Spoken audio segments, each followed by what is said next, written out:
What's going on, everybody? How you doing? Today's video, this is a donation request. This is for Seth. This is MICHEL CAMILO. And I don't know what else is going on with this. Let's see what Seth says. Seth says, hey Justin, yet another Anthony Jackson, the bass player, related video, this time with MICHEL CAMILO and Horacio El Negro Hernandez.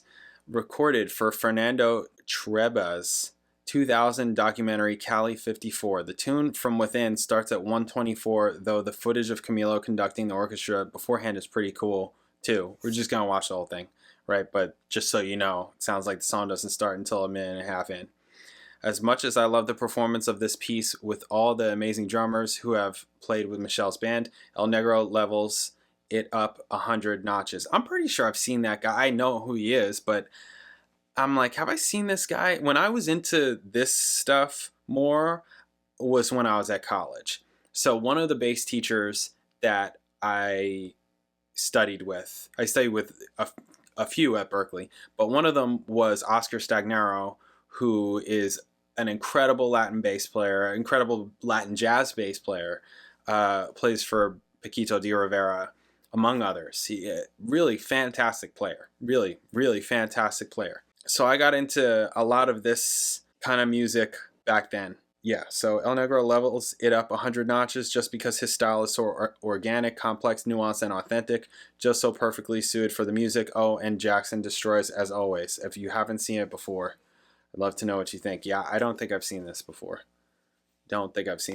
So we're going to check it out. MICHEL CAMILO from Dominican Republic, Grammy Award winning pianist and composer. Specializes in jazz, Latin, and classical piano work. Lists some of his main influences as Chick Corea, Keith Jarrett, Oscar Peterson, Bill Evans, and Art Tatum. Who's who in jazz, right? There you go. Who's who in jazz, pretty much. Yeah, so cool. That's what we're going to check out. If you're new here, please subscribe. Check out my videos, all kinds of videos, reaction videos, bass videos, music videos. Check it out. If you like the channel, you want to support the channel, all kinds of ways you can get super thanks underneath this video. You can hit me direct in the description. I got PayPal, Cash App, Venmo, Amazon wishlist, mailing address, and I do donation requests just like this one. So if there's something you want me to watch, listen to, talk about, hit me direct, PayPal, Cash App, Venmo, in the notes section. Leave a link, leave a description. Let me know what you want the video to be on, and I'll make the video. You can also email me at jpanreadsemail@gmail.com. Thank you guys.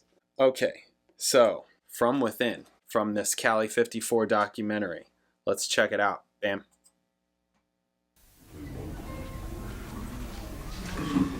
Yeah, I don't want to hit 3 clicks before the down. Let's do it.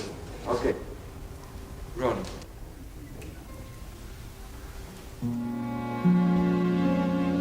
Snow.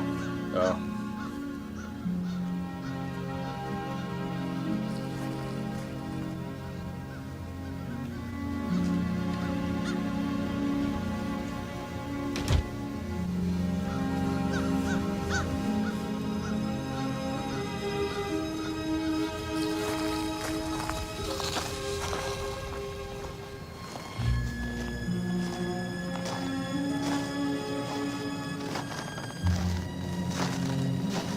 Michel Camilo es uno de los músicos más completos que conozco. Tanto en el jazz como en la música clásica, la música latina o en la música para el cine, Michel se mueve como un pez en el agua. No subtitles. Es un virtuoso de su instrumento y cada vez que lo veo tocar tengo la sensación de ser testigo de un prodigio.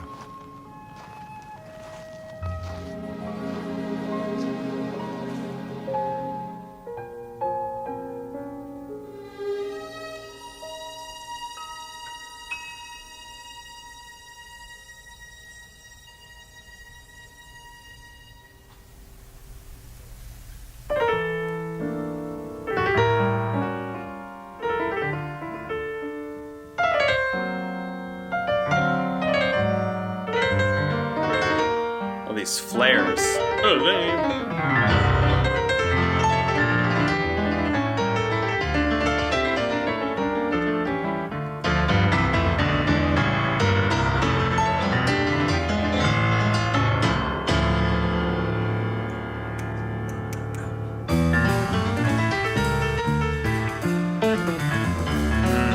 This right hand technique. Anthony Jackson is the man.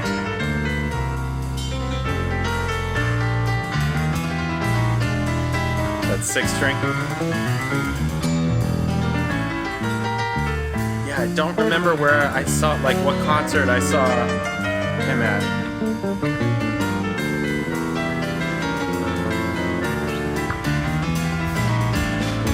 Maybe.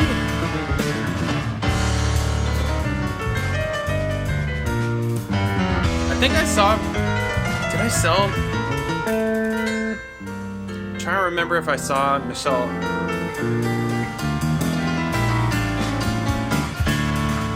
While I was at Berkeley. I may have. I think I may have. I think that's where it was.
All the different sections that they had, that they got in Latin music. I don't remember the names.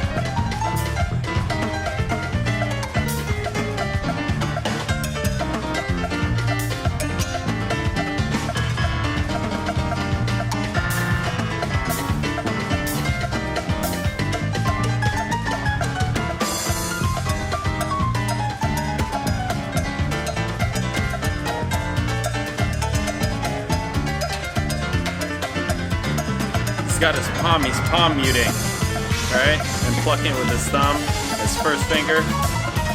This guy's.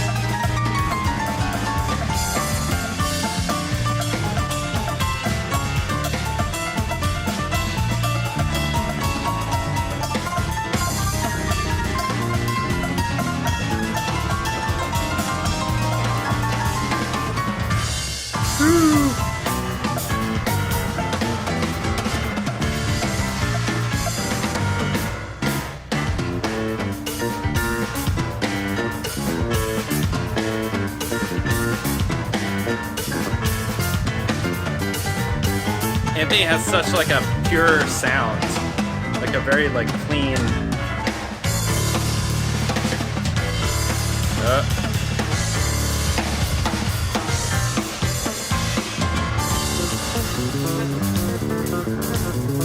Woo! Nice. Nice little part. Look at that. Sick.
volume's well into that. Wow.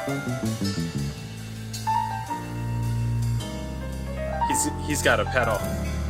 He must. He's not doing it with his hand.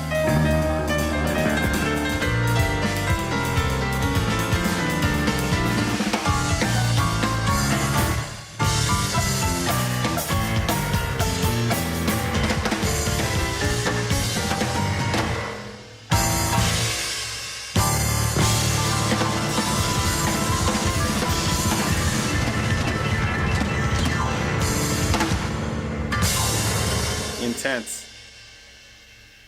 Yeah, that was intense. Wow.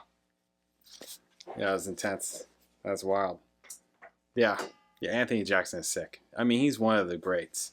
He's one of the greats on the instrument. Just an innovator on the instrument. Just incredible.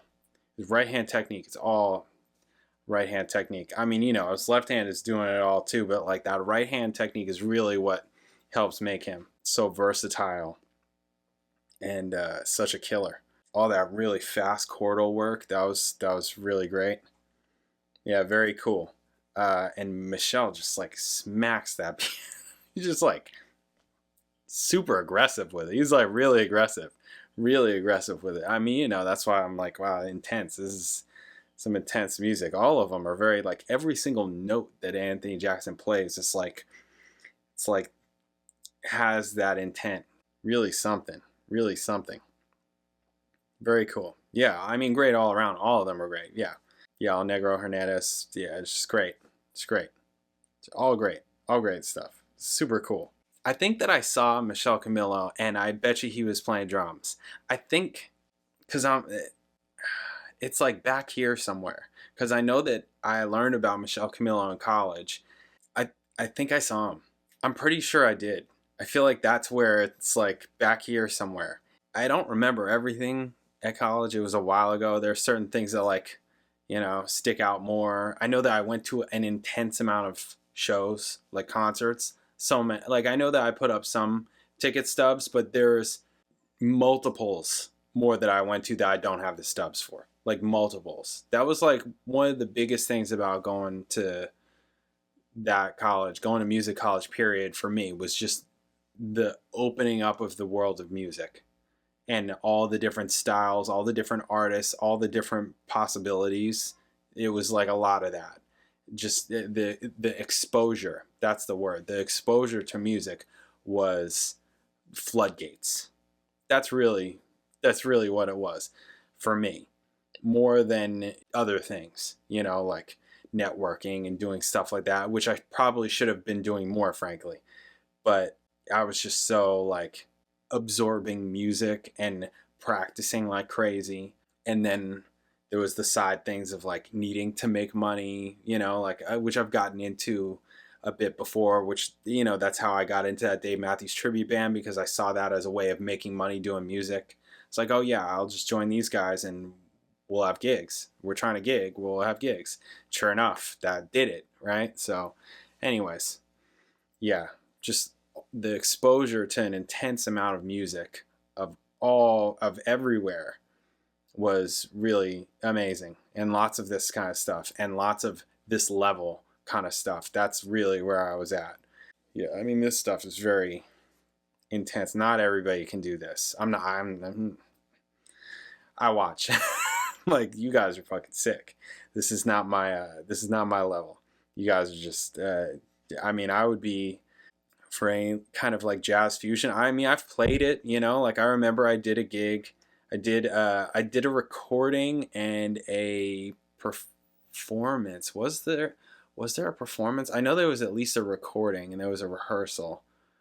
But with this saxophone player that I was playing with a bit, and you know, Ruslan Sirota, he was at Berkeley while I was there. And he was ridiculous back then, and we played Brecker Brothers. And I remember I'm just hanging on for dear life. You know, I remember I did well. I was like, okay, good, you know, because my harshest critic, you know, for sure. I know what's good and what's not, at least by my standards. So I know if I meet it or not, you know. And I remember that kind of thing for me is really while I like it and I admire it and all that kind of stuff, I know that that's not, like where I shine specifically, because I don't have that level chops. Like, I don't have MICHEL CAMILO chops at all. I mean, like, as a bass player, you can get away, there's different, you don't need to be Victor Wooten. You could be Tony Levin. Tony Levin is not known to be some intense chop guy. I would say I may have, I mean, I don't know what Tony Levin's level of chops is. I just know what he puts out there as, his level of chops. And I would say I have more chops than him in that kind of way. I mean, I'm not saying anything negative about Tony Levin, by the way, at all. I'm just saying, like, there's differences, but I'm not, and I can play Anthony Jackson. I've played tons of his bass lines before, specifically like the Chaka Khan stuff. All that classic stuff is fantastic, and I can play all that kind of stuff. But like the really just nutso guys who are just like playing a zillion notes a minute, and that I don't really do that. Not like that. With the language and the vocabulary that they have, that's another level. That's very specialized. Really, really specialized. Where I kind of like, I just take all the influences because I just like all kinds of music, and that informs my playing. That makes me a different player in other arenas. Does that make sense? That means I can go into playing rock music and approach it differently. That's kind of where I feel like I fit more, like where it makes more sense for me, because it's like I can play different styles and bring other things to it that maybe somebody that's like a purist wouldn't, because I just take it all, because I like rock music and I like R&B and I like jazz and soul and blues and, etc. Anyways, not saying that Anthony Jackson isn't into all that stuff and can't do all that stuff, because he is and does and has. Anthony Jackson is, again, a pioneer on the instrument. Really. Just incredible. Anyways, this was really cool. Yeah, this is fantastic. This brings me back to college, for sure. Yeah, it's fantastic playing. Fantastic all around. Just incredible stuff. Awesome. All right, guys. Thank you very much.